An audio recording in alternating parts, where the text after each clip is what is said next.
SB એજ્યુકેશનમાં તમારું સ્વાગત છે। આજે આપણે જીવ વિજ્ઞાનનું પ્રથમ પ્રકરણ એટલે કે ચેપ્ટર નંબર 6 જૈવિક ક્રિયાઓ વિશે આપણે અભ્યાસ કરવાના છે। જૈવિક ક્રિયાઓ છે શું, જૈવિક ક્રિયાઓ શા માટે જરૂરી છે, જૈવિક ક્રિયાની અંદર શું આવે એના વિશે આપણે વિગતવાર અભ્યાસ કરવાનો છે આ ચેપ્ટરની અંદર। ચેપ્ટરની શરૂઆતમાં પ્રસ્તાવના આપેલી છે। જો કોઈ પણ ચેપ્ટરની શરૂઆતમાં જે પ્રસ્તાવના આપેલી છે એ શું બતાવે છે તો કે આપણે આખા ચેપ્ટરની અંદર ભણવાનું છે શું, આખા ચેપ્ટરની અંદર ક્યાં ક્યાં ટોપિક આવશે, આખા ચેપ્ટરની અંદર આપણે શેની ચર્ચા કરવાની છે એના વિશેની સંપૂર્ણ માહિતી છે એ પ્રસ્તાવનાની અંદર હોય છે। તો ચેપ્ટર નંબર 6 ને આપણે ચેપ્ટર જૈવિક ક્રિયાઓની શરૂઆત કરી તો એની અંદર શરૂઆતમાં સજીવો છે તો આપણે એને કેવી રીતે ઓળખીએ છીએ, સજીવોને કેવી રીતે વ્યાખ્યાયિત કરી શકાય, કોઈ વસ્તુ સજીવ છે કે નથી એ આપણને કયા મૂલ્યોને આધારે આપણે માહિતી મેળવી શકીએ। તો કોઈ વસ્તુ દેખીતી રીતે સજીવ ન લાગતી હોય પણ છતાં એ સજીવ હોય, અને કોઈ સજીવ છે અથવા કોઈ પદાર્થ છે એ આપણને સજીવ લાગતો હોય અને કદાચ એ સજીવ ન પણ હોય, તો સજીવ હોવા પાછળના કેટલાક મહત્ત્વપૂર્ણ તર્કો કે મૂલ્યો હોવા અનિવાર્ય છે તો આપણે એને કહીએ કે એ સજીવ છે। તો આપણે થોડાક પ્રસ્તાવનાની અંદર તર્ક વિતર્ક કરીશું કે ભાઈ સજીવ છે તો એની અંદર આવું હોવું જોઈએ અથવા આવું હોય તો જ એ સજીવ હોય, અને જો આવી રીતની કોઈ રચના હોય તો એ સજીવ નથી। તો પ્રસ્તાવનાની આપણે શરૂઆત કરી કે આપણે સજીવ અને નિર્જીવનો ભેદ કેવી રીતે કરીએ છીએ કે ભાઈ આ વસ્તુ છે એ સજીવ છે, આ વસ્તુ છે એ નિર્જીવ છે, એની વચ્ચેનો ભેદ કેવી રીતે કરીએ છીએ। તો સામાન્ય રીતે આપણે શું કરીએ, જો આપણે કુદરતમાં આપણે જોઈએ તો આપણે કૂતરાને દોડતો જોઈએ તો આપણને એમ થાય હાલો એ સજીવ છે, ગાયોને વાગોળતા જોઈએ તો આપણને એમ લાગે કે ચાલો આ ગાય સજીવ છે, માણસને બૂમો પાડતા જોઈએ તો તે સજીવ છે। આવી હંધી પરિસ્થિતિમાં આપણે એમ કહીએ કે ભાઈ કૂતરો છે એ દોડે છે તો જ સજીવ છે, ગાય વાગોળે છે તો જ સજીવ છે, માણસ બૂમો પાડે છે તો જ સજીવ છે। તો આ હંધાય સજીવો છે એ જ્યારે સૂતા હોય ત્યારે કૂતરો દોડતો નથી, ગાય વાગોળતી નથી, અથવા માણસ છે એ સૂતો હોય ત્યારે બૂમ પાડતો નથી, તો એનો મતલબ હું ત્યારે એ સજીવ નથી। તો આવી રીતે આપણે સજીવ છે એવું કહી શકીએ નહીં। તો એના માટે કંઈક વિશિષ્ટ મૂલ્યોની આપણે જરૂર પડશે। તો આપણે આગળ જોઈએ તો આપણે તેમને શ્વાસ લેતા જોઈએ છીએ, આપણે એમ કહીએ કે ભાઈ હાલો એ સૂતા છે પણ એ કૂતરો છે, ગાય છે, માણસ છે એ શ્વાસ લેશે એટલે એ સજીવ છે। તો આપણે વનસ્પતિની બાબતમાં શું કહીએ, તો આપણે વનસ્પતિના વિષયમાં શું કહેવું, વનસ્પતિને તો આપણે શ્વાસ લેતા જોતા નથી, તો શું વનસ્પતિ સજીવ નથી? તો આપણે વનસ્પતિની બાબતમાં એવું કહીએ કે તેનો રંગ છે, તેના પર્ણનો રંગ છે એ લીલા રંગનો દેખાય છે એટલે એ સજીવ છે। તો જે વનસ્પતિના પર્ણ છે એ લીલા રંગના નથી તો શું એ સજીવ નથી? તો સજીવ માટે આવા તર્ક વિતર્ક કરીએ આપણે તો સજીવ માટે બેસ્ટ છે કે જો એ સમય સાથે વૃદ્ધિ પામે, કોઈ પણ સજીવ છે એ સમયની સાથે એની વૃદ્ધિ થતી હોય તો તે સજીવ છે એમ કહેવાય, નકર કહેવાય નહીં। કોઈ પણ સજીવને સમયની સાથે જેમ સમય પસાર થાય છે તેમ એની વૃદ્ધિ થતી હોય તો તે સજીવ છે તેમ કહેવાય। જોઈએ સજીવના સામાન્ય લક્ષણો કેવા છે, તો જોઈએ સજીવના સામાન્ય લક્ષણો વિશે વિચાર કરીએ તો તે વૃદ્ધિ સંબંધિત અન્ય કોઈ કાર્ય હોઈ શકે। વૃદ્ધિ સંબંધિત અન્ય કાર્ય હોઈ શકે એટલે તો કે ભાઈ એને વૃદ્ધિ થાય એના સંબંધમાં કોઈ પણ કાર્ય હોય તો એ સજીવ છે એમ કહેવાય। એક્ઝામ્પલ તમને આપું તો વનસ્પતિના કોઈ વેલા છે એને આપણે શ્વાસ લેતા જોતા નથી અથવા એને વધતા કે એને હલનચલન કરતા જોતા નથી, પણ વનસ્પતિનો કોઈ વેલો છે એને આજ તમે જુઓ અને 10 દિવસ પછી જુઓ તો એની લંબાઈમાં વધારો થાય છે। એવી જ રીતે વૃક્ષો છે એના નવા પર્ણો આવે છે। તો આવી રીતે કોઈ એને વૃદ્ધિ સંબંધિત એટલે કે એના કદમાં વધારો થાય એ સંબંધિત કોઈ વસ્તુ બનતી હોય તો તે સજીવ છે તેવું કહેવાય। એટલા જ માટે મેં તમને કીધું કે સજીવની વ્યાખ્યા આવી રીતે કરી શકાય કે તે સમય સાથે વૃદ્ધિ પામે, સમય સાથે શું થતું હોય એનું વૃદ્ધિ થતું હોય। તો એના લક્ષણોની વાત કરીએ તો વૃદ્ધિ સંબંધિત અન્ય કાર્ય હોઈ શકે, એટલે કે વૃદ્ધિને લગતું કોઈ કાર્ય હોય, કોઈ સજીવ છે એ વૃદ્ધિ કરે એને સંબંધિત કોઈ કાર્ય કરે તો સમજી લેવાનું કે સજીવ છે। જો વનસ્પતિ દેખીતી રીતે વૃદ્ધિ પામતી નથી પણ એ જીવન છે, જો વનસ્પતિને આપણે જોઈએ તો આપણને ખબર ન પડે કે એ વૃદ્ધિ પામે છે, પણ એની જે પ્રક્રિયા છે એ ખૂબ જ ધીમી છે એટલે આપણે નરી આંખે એને જોઈ શકતા નથી। તો વનસ્પતિ દેખીતી રીતે વૃદ્ધિ પામતી નથી છતાં એ કેવી છે, જીવન છે। કેટલાક પ્રાણીઓ છે એ દેખીતી રીતે હલનચલન વગર શ્વાસ લેતા હોય છે, તો કેટલાક પ્રાણીઓ છે એ આપણે જોઈ ન શકીએ પણ એ શ્વાસ લેતા હોય તો એ સજીવ છે. તો એના માટે એવું કહી શકાય કે આમ દેખીતી રીતે થતા હલનચલન જીવંત હોવાની લાક્ષણિકતાની વ્યાખ્યા તરીકે ગણાવી શકાય નહીં. આપણે એમ કહીએ કે ભાઈ અમે જોઈ અને એ હલનચલન કરે અથવા શ્વાસ લે તો જ એ સજીવ છે, નકર નથી, તો એને વ્યાખ્યામાં ગણી શકાય નહીં. કારણ કે ઘણી બધી વસ્તુ એવી છે કે આપણે દેખીતી રીતે હલનચલન નથી કરતા અને આપણે દેખીતી રીતે શ્વાસ પણ નથી લેતા, છતાં એ સજીવ છે. જેમ કે એક્ઝામ્પલ તરીકે વનસ્પતિ છે, એ આપણે દેખીતી રીતે હલનચલન નથી કરતી અને દેખીતી રીતે શ્વાસ પણ નથી લેતી, છતાં એ કેવી છે? સજીવ છે. તો આપણે વ્યાખ્યામાં આપણે એવું ન કહી શકીએ કે ભાઈ દેખીતી રીતે શ્વાસ લે અથવા દેખીતી રીતે હલનચલન કરે તો જ એ સજીવ છે. હવે એના માટે બીજા એક બેસ્ટ એક્ઝામ્પલ જોઈ. ખૂબ જ નાના પાયે થનારી ક્રિયાઓ નરી આંખે જોઈ શકાતી નથી. એટલી બધી સૂક્ષ્મ ક્રિયાઓ છે કે જેને આપણે નરી આંખે જોઈ શકતા નથી. એક્ઝામ્પલ તરીકે અણુઓની ગતિ અને કાર્યો. જો નાના એટોમ છે, અણુઓ છે, એ ગતિ કરે છે કે એના કાર્ય થાય છે તો એ આપણે દેખીતી રીતે જોઈ શકતા નથી અથવા આપણે નરી આંખે જોઈ શકતા નથી. તો આ પ્રશ્ન કોઈ વ્યવસાયિક વિજ્ઞાનીઓને કરીએ તો તેનો જવાબ શું થાય? હકારાત્મક આવશે. વ્યવસાયિક વૈજ્ઞાનિક એટલે એવા માણસો કે જે પ્રેક્ટિકલી એને સામે નજરની અંદર એ ઘટના બને તો જ એ માન્યતા ગણે. તો એવા માણસોને આપણે કહીએ કે જે વસ્તુ છે એ દેખીતી રીતે હલનચલન થતી નથી તો એ સજીવ છે કે નહીં? તો એનો જવાબ કેવો હશે? હકારાત્મક હશે. આગળ જોઈએ. બેસ્ટ એક્ઝામ્પલ છે, વાસ્તવમાં વિષાણુની અંદર કોઈ આણ્વીય ગતિ થતી નથી. જો વિષાણુ એટલે વાયરસ. હવે વાયરસ છે એની અંદર દેખીતી રીતે આણ્વીય ગતિ નથી થતી. વાયરસ એટલા બધા નિષ્ક્રિય હોય છે કે એને આપણે સૂક્ષ્મદર્શક યંત્રમાં, કેવા મોટા યંત્ર છે એની અંદર જ આપણે જોઈ શકીએ. એટલા બધા સૂક્ષ્મ કે આપણે નરી આંખે જોઈ શકતા નથી. અને જો યંત્રની અંદર જોવામાં આવે તો પણ એ કોઈ ગતિ કરતા નથી, એકદમ નિષ્ક્રિય અથવા નિર્જીવ હોય એવી રીતે પડેલા હોય છે. પણ જ્યારે એને અનુકૂળ વાતાવરણ આવે અથવા એને સાનુકૂળ વાતાવરણ મળે, એની પરિસ્થિતિને યોગ્ય વાતાવરણ મળે ત્યારે જીવંત બની જાય છે. તો એ પ્રશ્ન આજે વૈજ્ઞાનિકો માટે પણ ઊભો છે કે આ વાયરસ છે એને સજીવ ગણવા કે નિર્જીવ?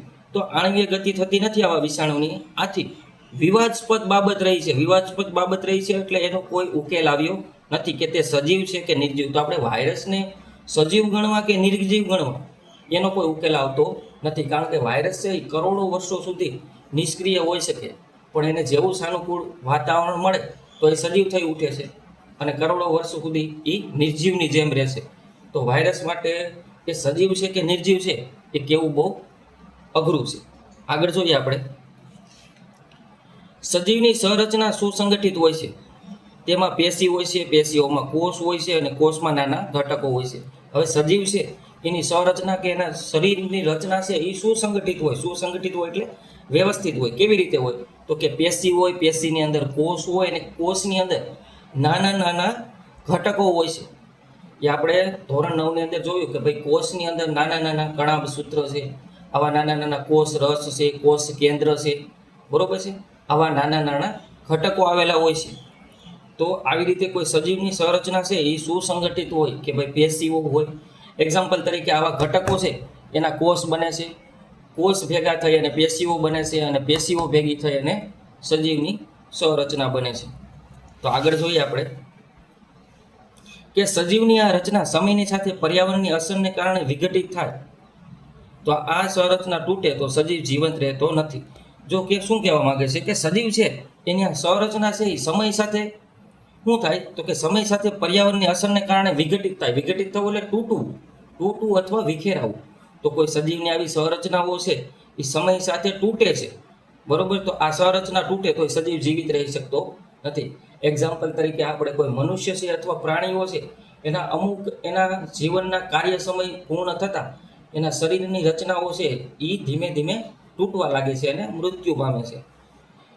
આથી સજીવના શરીરનું સમારકામ અને સંરક્ષણ ફરજિયાત છે અથવા જરૂરી છે. કેવી રીતે, શું કહેવા માંગે આપણે સમજી કે સજીવનું શરીર છે એનું આપણે વ્યવસ્થિત રીતે સમારકામ કરવું પડે અને એનું રક્ષણ પણ કરવું પડે.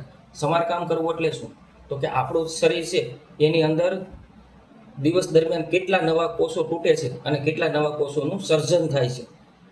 તો જેમ જેમ આપણા શરીરની અંદર માની લો કે કોઈ શરીરની અંદર આપણને ઘા લાગેલો છે તો સમય સાથે એ ત્યાં નવા કોષનું સર્જન થઈ અને એનું સમારકામ થાય છે અને આપણા શરીરનું રક્ષણ પણ કરવું પડે.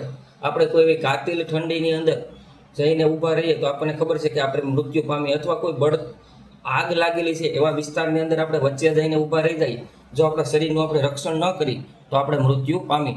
તો સજીવને જીવંત રાખવા માટે બે વસ્તુ મહત્વની છે. એક તો એના શરીરનું સમારકામ થવું જોઈએ, કારણ કે સમયે સમયે એના શરીર છે એની અંદર નવા નવા કોષોનું સર્જન થવું જોઈએ. જે જૂના કોષો છે એ મૃત્યુ પામે છે, એની જગ્યાએ કોઈ નવા કોષને લેવો પડે છે. અને બીજું તો કે આપણું શરીર છે એનું આપણે રક્ષણ પણ કરવું પડે. જો આપણા શરીરનું આપણે રક્ષણ ન કરીએ તો આપણું શરીર શું થાય? વિઘટિત થઈ જાય અથવા મૃત્યુ પામીએ આપણે. તો આવી રીતે બે મોસ્ટ આઈએમપી વસ્તુ છે કે સજીવને શરીરનું સમારકામ કરવું પડે, અને બીજું સજીવના શરીરનું શું કરવું પડે? આપણે રક્ષણ કરવું પડે. આ પાઠની અંદર મેઇન ટોપિકની શરૂઆત હવે થાય છે જૈવિક ક્રિયાઓ. પાઠનું નામ જ છે શું છે? જૈવિક ક્રિયાઓ. અત્યાર સુધી આપણે જોયું એ પ્રસ્તાવના જોઈ કે સજીવ કોને કહેવાય, કેવી પરિસ્થિતિમાં હોય તો જે સજીવ છે, કેવી પરિસ્થિતિમાં એ નિર્જીવ છે.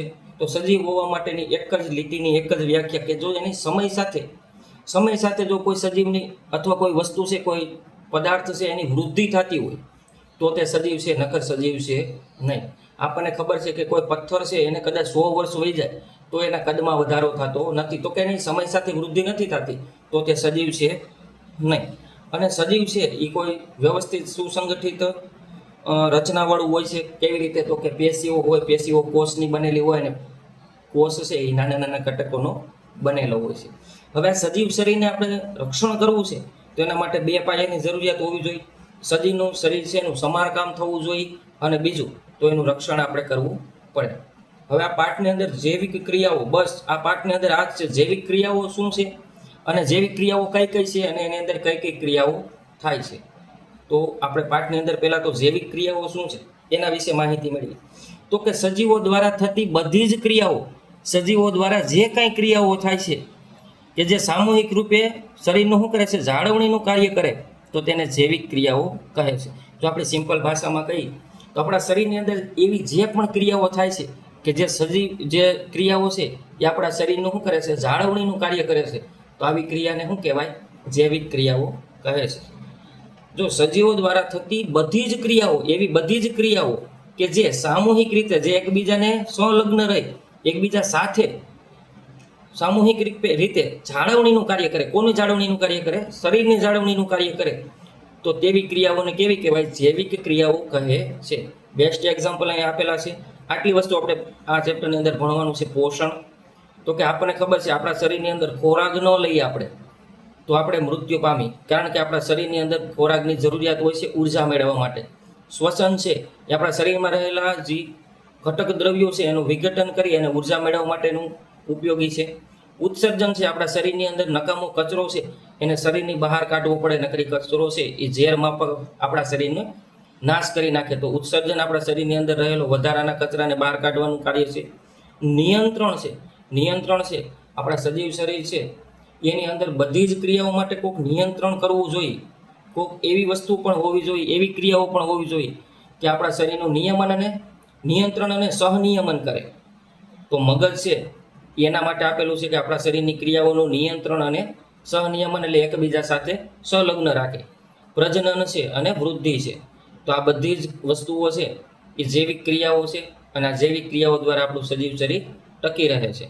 તો વ્યાખ્યા પણ એ છે કે સજીવ શરીરની અંદર થતી એવી બધી જ ક્રિયાઓ કે જેના દ્વારા સજીવનું શરીરનું જાળવણી કરી શકાય, તો આવી ક્રિયાને જૈવિક ક્રિયાઓ કહે છે. એક્ઝામ્પલ તરીકે પોષણ, શ્વસન, ઉત્સર્જન, નિયંત્રણ, સહનિયમન, પ્રજનન અને વૃદ્ધિ. તો આગળ જોઈએ કે જૈવિક ક્રિયાઓ માટે સજીવમાં ઉર્જાની જરૂર પડે છે 100%. કે જો આ બધી જ જૈવિક ક્રિયાઓ કરવી છે, આપણે શ્વસન કરવું છે, પોષણ મેળવવું છે, ઉત્સર્જન કરવું છે, નિયંત્રણ, સહનિયમન, પ્રજનન અને વૃદ્ધિ, આપણા શરીરની અંદર આવી બધી ક્રિયાઓ કરવી છે તો એના માટે ઉર્જાના સ્ત્રોતની જરૂરિયાત છે, ફરજિયાત છે. જો ઉર્જા જ આપણા શરીરમાં ન હોય તો આ કોઈ ક્રિયા થશે નહીં. તો જૈવિક ક્રિયાઓ માટે સજીવમાં ઉર્જાની જરૂરિયાત હોય છે, અને આ ઉર્જા આપણને ક્યાંથી મળે છે? તો કે ખોરાકમાંથી. ઉર્જા આપણને ખોરાકમાંથી મળે છે. ખોરાકમાંથી પોષણ અને શ્વસન દ્વારા મેળવી શકાય. જો 3 સ્ટેજમાં આપણને ઉર્જા મળે, ઉર્જાની મેળવણી થાય. કેવી રીતે? તો કે પહેલાં આપણે ખોરાક લઈએ. આ ખોરાક આપણા શરીરના વિવિધ ભાગો એટલે આંતરડા છે, જઠર છે, મોટું આંતરડું છે, આવા ભાગની અંદર એનું પાચન થાય અથવા પોષણ થાય, અને આ પોષિત ખોરાક છે એ આપણે શ્વસન દ્વારા ઉર્જા મેળવીએ છીએ. તો તો ઉર્જા 3 સ્ટેજ દ્વારા મળે છે: ખોરાક, પોષણ અને શ્વસન. તો આપણા શરીરની અંદર જે કાંઈ ઉર્જાની જરૂર છે એ ખોરાકમાંથી પોષણ થાય, પોષણ એટલે અંદર એનું મેળવવામાં આવે છે અને એમાં શ્વસન દ્વારા આપણે ઉર્જાને આપણે મેળવીએ છીએ. જો ખોરાક છે એ કાર્બનિક પદાર્થનો બનેલો છે. આપણો ખોરાક છે હરેક સજીવનો, આપણો નહીં, વિશ્વની અંદર રહેલા બધા જ સજીવો છે એનું શરીર છે એ કાર્બનમાં મોટા પ્રમાણમાં ભાગ છે, કારણ કે ખોરાક છે એ કાર્બનિક પદાર્થનો બનેલો છે. પૃથ્વી ઉપર જીવંત કાર્બન આધારિત પદાર્થ ઉપર નિર્ભર છે. જે કોઈ સજીવ છે એનું જીવન છે એ કાર્બન ઉપર આધારિત જે પદાર્થ છે એના ઉપર છે. આપણે જેમ સ્ટેપ બાય સ્ટેપ ભણશું તો તમને ખબર પડી જાય કે ભાઈ આપણે જે ખોરાક લઈએ છીએ બધી જ વસ્તુઓ છે, આપણે નહીં, વનસ્પતિઓ છે, કોઈ પણ સજીવ છે એ ખોરાક લે છે એ કાર્બન ઉપર આધારિત છે. એટલે પૃથ્વી ઉપર જે કાંઈ જીવન છે એ કાર્બન આધારિત પદાર્થો ઉપર નિર્ભર રહે છે. હવે જોઈએ કે શરીરની બહારથી ઓક્સિજન ગ્રહણ કરી અને કોષોમાં આવશ્યકતા અનુસાર ખાદ્ય સ્ત્રોતોનું વિઘટન થાય છે. આ ક્રિયાને શ્વસન કહે છે. શ્વસનની વ્યાખ્યા આપેલી છે. શ્વસનની વ્યાખ્યા શું કહેવા માંગે છે કે આપણે શરીરની બહારથી ઓક્સિજન ગ્રહણ કરી, શું કરી, ઓક્સિજનને આપણે ગ્રહણ કરી અને આ ઓક્સિજન છે એ કોષોના વિવિધ ભાગો સુધી જાય અને જેમ એને ઉર્જાની જરૂર છે એવી રીતે એ પાચિત ખોરાક અથવા સ્ત્રોત છે ઉર્જાનો અથવા જે પદાર્થ છે એનું વિઘટન કરી અને આપણને ઉર્જા મુક્ત કરે છે. તો એને શ્વસન કહેવાય. આપણે શ્વસનને આગળ પણ જોયું હતું કે રાસાયણિક પ્રક્રિયા દરમિયાન તમને કીધું હતું કે શ્વસન છે એ ઉષ્માચેપક પ્રક્રિયા છે. ઉષ્માચેપક પ્રક્રિયા એટલે કે જે રાસાયણિક પ્રક્રિયા દરમિયાન ઉર્જા મુક્ત થતી હોય. તો જો સિમ્પલ આપણે વાત કરી તો કેવું છે કે ભાઈ શ્વસન છે એ આપણે શરીરની બહારથી ઓક્સિજન આપણા શરીરની અંદર દાખલ થાય. આ ઓક્સિજન છે રુધિર મારફતે આપણા શરીરના વિવિધ ભાગો સુધી પહોંચે અને આપણા કોષમાં રહેલા જે દ્રવ્ય છે ગ્લુકોઝ સ્વરૂપે એનું ત્યાં વિઘટન કરે એટલે એ દ્રવ્યમાંથી આપણને ઉર્જા મુક્ત થાય. તો આપણને ખબર છે કે ભાઈ શ્વસન વગર આપણે જીવિત રહી શકીએ નહીં. એનું કારણ એક જ છે કે આપણે શ્વાસ ન લઈએ તો આપણા શરીરમાં ઉર્જા મુક્ત ન થાય અને ઉર્જા મુક્ત ન થાય એટલે આપણું શરીર કેવું થઈ જાય, મૃત્યુ પામે. તો આવી રીતે શ્વસનની વ્યાખ્યા છે કે શરીરની બહારથી લીધેલો ઓક્સિજન આપણે ગ્રહણ કરીએ અને કોષોની આવશ્યકતા એટલે કોષોને જેટલી શક્તિની જરૂર છે એ અનુસાર ખાદ્ય સ્ત્રોતોનું, જે આપણે ખાધેલા સ્ત્રોત છે, જે ગ્લુકોઝની હદી છે એ વસ્તુનું શું કરે, વિઘટન કરે એટલે એમાંથી મુક્ત કરે ઉર્જા. આ ક્રિયાને શ્વસન કહે છે. જો એક કોષીય સજીવમાં જૈવિક ક્રિયાઓ સામાન્ય પ્રસરણ દ્વારા થાય છે. આ શું કહેવા માંગે કે ભાઈ એક કોષીય સજીવ છે, જેમ કે અમીબા છે, એની અંદર એક જ કોષ છે, બહુકોષીય છે નહીં. તો આવી અમીબાની અંદર આંધી જૈવિક ક્રિયાઓ કેવી રીતે થતી હોય તો કે સામાન્ય રીતે આંધી જૈવિક ક્રિયાઓ છે એ પ્રસરણ દ્વારા થાય. આપણે આગળ જોવું અમીબામાં પાચન, તો અમીબામાં પાચન છે એ પાચન છે, ગ્રહણ છે, ઉત્સર્જન છે, બધી જ ક્રિયાઓ છે એક જ કોષમાં કેવી રીતે થાય છે તો કે સામાન્ય રીતે એના પ્રસરણ દ્વારા, એના એક જ કોષની અંદર અલગ અલગ સ્ટેજની અંદર પ્રસરણ થાય અને બધી જ જૈવિક ક્રિયાઓ થાય. એનું કારણ શું છે તો કે એક કોષીય સજીવ છે એની પાસે કોઈ વિશિષ્ટ અંગો છે જ નહીં. એની પાસે એક જ કોષ છે અને એક જ કોષની અંદર બધી જ જૈવિક ક્રિયાઓ એને કરવી પડે. તો હવે એક કોષીય સજીવ છે એની અંદર જૈવિક ક્રિયાઓ સામાન્ય પ્રસરણ દ્વારા થાય છે. કારણ કે એક કોષીય સજીવમાં કોઈ વિશિષ્ટ અંગો તો હોતા નથી અથવા કોઈ વિશિષ્ટ અંગોની રચના થયેલી હોતી નથી. તો એને વિશિષ્ટ અંગોની રચના ન હોય તો એને એક જ કોષ દ્વારા આ બધી જ ક્રિયાઓ કરવી પડે. આપણે જોઈએ બહુકોષીય સજીવની વાત કરી તો બહુકોષીય સજીવમાં દરેક જૈવિક ક્રિયાઓ કરવા માટે વિશિષ્ટ અંગોની રચના હોય છે. એક્ઝામ્પલ હું તમને આપું તો આપણે પાચન માટે આંતરડા આવેલા છે. શ્વસન છે તો શ્વસન માટે આપણે ફેફસાઓને એવું આવેલું છે. ઉત્સર્જન માટે કિડની છે. કિડનીની વાત કરી તો ઉત્સર્જન અંગ છે. તો આવી રીતે હૃદયનું શુદ્ધિકરણ એટલે રુધિરનું શુદ્ધિકરણ માટે અથવા પમ્પિંગ માટે આપણે હૃદય આવેલું છે. આપણા શરીરની અંદર જૈવિક ક્રિયાઓ કરવા માટે વિશિષ્ટ અંગો આવેલા છે પણ એક કોષીય સજીવમાં હોતા નથી. હવે આપણે પોષણની વાત કરીએ, પોષણના ખાલી પ્રકારને એવું જોઈએ તો પોષણ છે ન્યુટ્રિશન. પોષણને અંગ્રેજીમાં શું કહેવાય, ન્યુટ્રિશન. તો સજીવો દ્વારા ખોરાક મેળવી તેનું પાચન કરી અને પાચિત ખોરાકને કોષો સુધી પહોંચાડવાની આ સમગ્ર ઘટના છે, આને પોષણ કહેવાય. પોષણ કોને કહેવાય તો કે પહેલાં તો સજીવો દ્વારા ખોરાક ગ્રહણ કરવાનો, સજીવો દ્વારા ખોરાક મેળવવાનો અથવા ગ્રહણ કરી તેનું પાચન કરવાનું. આપણે ખોરાક આપણો સજીવ છીએ તો આપણે ખોરાક પહેલાં તો ગ્રહણ થયા પછી આંતરડામાં ને એમાં ખોરાકનું પાચન થાય. આ પાચિત ખોરાક છે એ આંતરડા દ્વારા રુધિર મારફતે પાચિત ખોરાકને અલગ અલગ કોષો સુધી પહોંચાડવાનું. તો આ સમગ્ર ઘટના 3 સ્ટેજની અંદર ઘટના થાય છે. પહેલાં તો ખોરાકને ગ્રહણ કરવાનો, પછી ખોરાકનું પાચન કરવાનું, અને ખોરાકનું પાચન થઈ જાય તો આ ખોરાકને સજીવના વિવિધ કોષો સુધી પહોંચાડવાની આ સમગ્ર ઘટના છે એને પોષણ કહે છે. પોષણ 3 સ્ટેજમાં થાય છે. પહેલું સ્ટેજ છે ગ્રહણ કરવું. કોને? તો કે ખોરાકને ગ્રહણ કરવાનું. ખોરાક ગ્રહણ થઈ જાય તો એનું શું કરવાનું? પાચન કરવાનું. ખોરાકનું પાચન થઈ જાય તો શું કરવાનું? તો કે આ પાચિત ખોરાક છે, આ કેવો ખોરાક છે? આ પાચિત ખોરાક છે એને સજીવના અથવા શરીરના વિવિધ ભાગો સુધી પહોંચાડવાની આ સમગ્ર ઘટનાને આપણે પોષણ કહીએ છીએ. ફરી એકવાર, સજીવમાં ખોરાક મેળવવાનું, ખોરાકનું પાચન કરવાનું અને પાચિત ખોરાકને કોષોના વિવિધ ભાગો સુધી પહોંચાડવાની ક્રિયાને પોષણ કહે છે. હવે જો પોષણ પણ અલગ અલગ સ્ટેજમાં થાય છે. પોષણ છે એ અલગ અલગ રીતે થાય છે. આપણે જોઈએ પોષણના પ્રકાર જોઈએ તો પોષણના કેટલા પ્રકાર છે? તો કે પોષણના મુખ્ય 2 પ્રકાર જ છે. એક સ્વયંપોષી અથવા સ્વાવલંબી, એક છે સ્વયંપોષી અથવા સ્વાવલંબી, અને બીજું છે વિષમપોષી અથવા પરાવલંબી. સ્વયંપોષી પોષણ એટલે શું? તો કે આ પોષણની અંદર સજીવ છે એ પોતાની જાતે ખોરાક બનાવે છે. બહારથી કોઈ જગ્યાએથી ખોરાક લઈ અને એની શરીરની અંદર દાખલ કરતો નથી. એક્ઝામ્પલ તરીકે વનસ્પતિ. જો વનસ્પતિ છે, વનસ્પતિ એક જ એવો સજીવ છે કે જે પોતાનો ખોરાક જાતે બનાવે છે, એટલે એને સ્વયંપોષી કહેવાય. તો શું છે સ્વયંપોષી અથવા સ્વાવલંબી? એટલે વનસ્પતિ એક્ઝામ્પલ પૂછે તો વનસ્પતિ છે એ સ્વયંપોષી અથવા સ્વાવલંબી છે. એક બીજો પ્રકાર છે વિષમપોષી અથવા પરાવલંબી. તો આ સજીવો છે એ પોતાનો ખોરાક છે એ જાતે બનાવી શકતા નથી, પણ બીજા ઉપર નિર્ભર રહે છે. હવે વિષમપોષી પોષણ છે એના પાસે 3 પ્રકાર છે.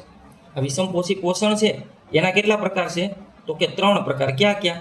તો કે મૃતોપજીવી છે, પરોપજીવી છે અને પ્રાણીસમ છે. તો મૃતોપજીવી, પરોપજીવી અને પ્રાણીસમ. આ પરોપજીવી ખોરાક લેવાની જે પદ્ધતિ છે એના પાસે 2 પ્રકાર છે, અંતઃપરોપજીવી અને બાહ્ય પરોપજીવી. તો જો આ બધા જ પ્રકાર છે આપણે વિગતવાર અભ્યાસ કરીશું કે સ્વયંપોષી કોને કહેવાય, વિષમપોષી કોને કહેવાય. વિષમપોષીમાં 3 પ્રકાર, મૃતોપજીવી, પરોપજીવી અને પ્રાણીસમ.